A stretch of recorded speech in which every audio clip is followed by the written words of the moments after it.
World Health Organization says now the U.S. has the potential to become the new epicenter of the virus, with nearly 55,000 cases, more than 10,000 within the last 24 hours. The agency says the U.S. now represents 40% of all new cases worldwide. Combined with Europe, the Western world represents 85% of all new cases worldwide. We want very much to get to our next guest, who joins us now, I believe, from the World Health Organization. Dan, am I correct? Dr. Bruce Aylward joins us now. Dr. Aylward, from your perspective, the president says we're going to open up by Easter. Our top expert, Dr. Fauci, says that's flexible. I think he might be receiving pressure from the president. So should the United States lock down, or what's the best guidance for the U.S. at this point? Well, what we look at is what works and what have we seen work around the world. And right now, there's very, very few countries that have actually been able to reverse this epidemic and bring their cases down to a very low level. And in fact, the only country that's done that is China. And it did do fundamental things to achieve that. The first thing it did it spaced the people, through shutdowns and lockdowns, et cetera, reducing the amount of societal contacts. It spaced the people. But the second fundamental thing that it did was it tried to stop the chains of transmission by testing every single suspected case, by then isolating and making sure effective isolation of all the cases, and then quarantining of their close contacts. And it was that combination, not one piece or the other. Lockdowns slow down a virus like this. You have got to find those transmission chains, cut them to actually stop it. At the rate of infection that we're seeing in the U.S., do you foresee the U.S. being able to reduce restrictions and guidelines in the next few weeks? I think the data are going to tell us that as it unfolds. And, the U.S. is a gigantic country, so it's very difficult to say something is going to happen right across the whole country. You're going to see this evolve differently in each part of the country. And again, if I just go back for a second to China, you had the Wuhan experience, which was very, very unique, but you had 30 other provinces that learned from that moved very, very fast on the key functions that I just told you about. And as a result, they had very, very different outbreaks, and they were able to get functional again much more rapidly than we've seen in Wuhan, where it's run a full, we're nearly 3 months in now before they're lifting. It'll be about 2.5 months between when it first hit, when it put the first measures in place there and when they actually lifted them.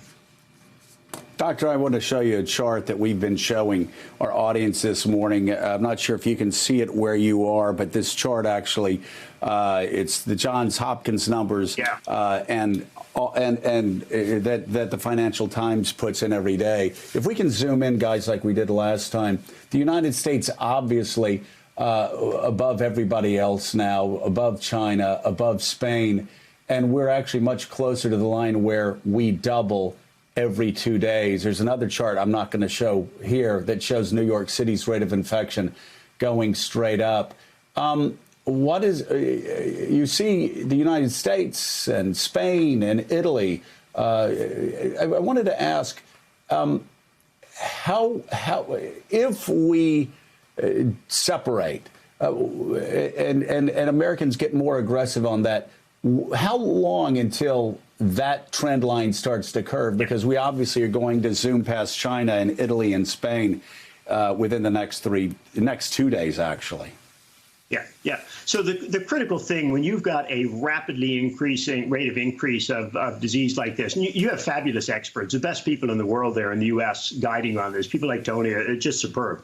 But what you want to do, the first thing you've got to do is try and take the heat out of this thing, slow it down, and you've got to make it difficult for the virus. Remember, this is a virus, and as other speakers have said, this survives in people, and it's got to get from one person to another person, and every person in the U.S. has got to make it more difficult for that virus, which means that physical distancing people are talking about, which means the hand washing people are talking about, which means the respiratory precautions. Because if you do all of those things, you make it hard on the virus, you slow it down.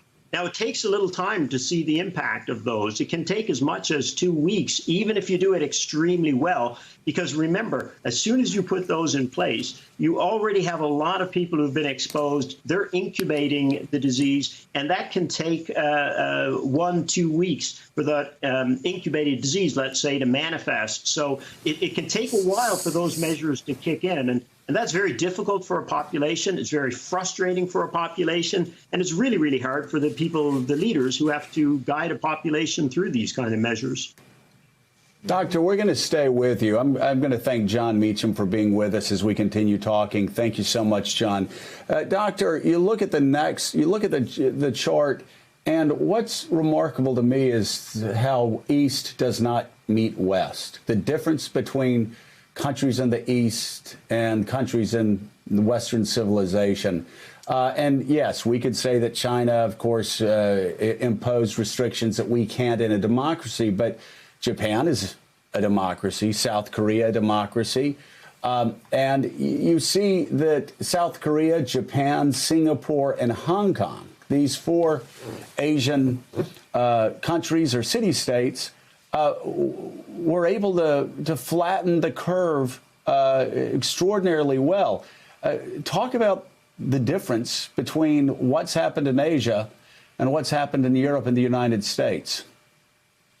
Sure. As you may know, I actually spent 2 weeks in China at really the peak and just past the peak of the crisis there. And what I saw was an extraordinary effort. I also know the South Korean. We had South Koreans, Japanese, Singapore, Hong Kong folks all with us actually in that mission to China, where we really examined what was actually happening there, what was taking the heat out of this thing.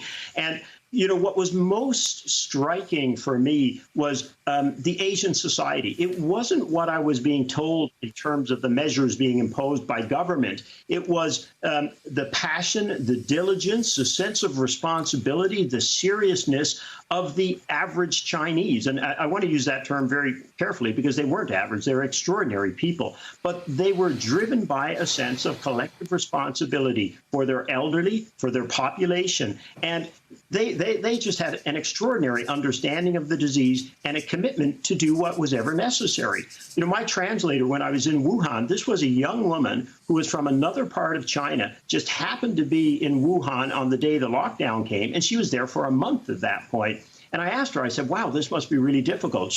I saw her cell phone, and there was a picture of 2 gorgeous little kids on it. And I said, oh, I guess they're here with you, though. And she said, no, they're 1,000 kilometers away. But this is my duty. This is what we need to do. It's not about me as an individual. It's about us. And, you know, that was what enabled China and then South Korea, Japan, et cetera. Very similar. They're all doing the same thing. They are putting shutdowns in place where necessary to slow it down, but then they are mobilizing their whole population to help with the identification, testing, isolation, and then quarantine, and supporting people who are in quarantine. So it's a real movement in these countries to apply not just the big shutdowns, because that just slows it down, but also those other fundamental pieces, which take a massive mobilization of people to effectively, flatten it, as you're seeing there now. That's the big difference. It's the second piece of this, which is so important to bring your population with you to be able to implement.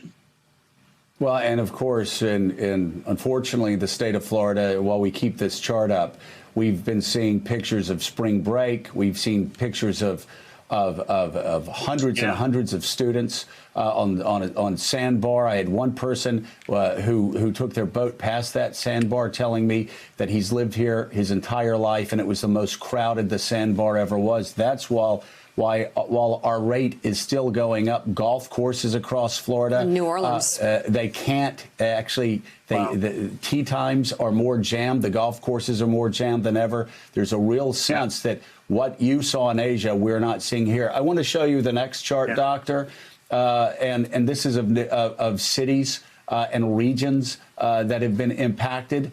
And of course, you see Wuhan, Lombardia, Madrid, and Washington, London. But you look all the way to the left, my God, New York City, actually close to the line where the deaths will double every day. Talk about those trend lines in New York City And if it is true, what I heard from health officials yesterday, that New York is actually going to end up being as bad as Italy or perhaps worse. Is it too late to avert that disaster? I strongly believe you always fight your wars forward, right? And you are where you are in terms of the situation in New York. And the extraordinary measures that are being put in place are absolutely what's going to be needed as you go forward. This effort to create massive isolation capacity to be able to get sick people out of houses, out of cramped areas where they may be contributing to the disease. There's massive efforts to help people understand their role in transmission and to really slow this down.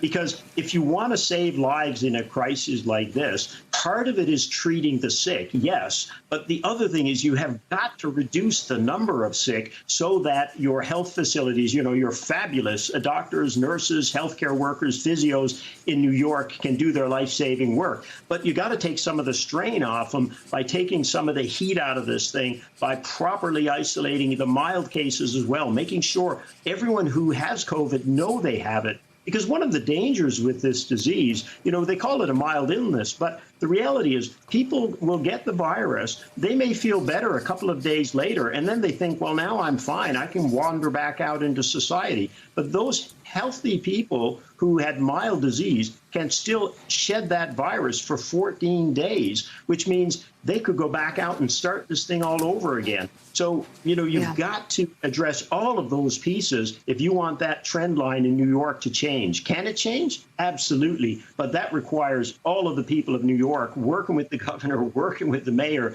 to get the measures that they know. They're saying the right things. They understand this disease.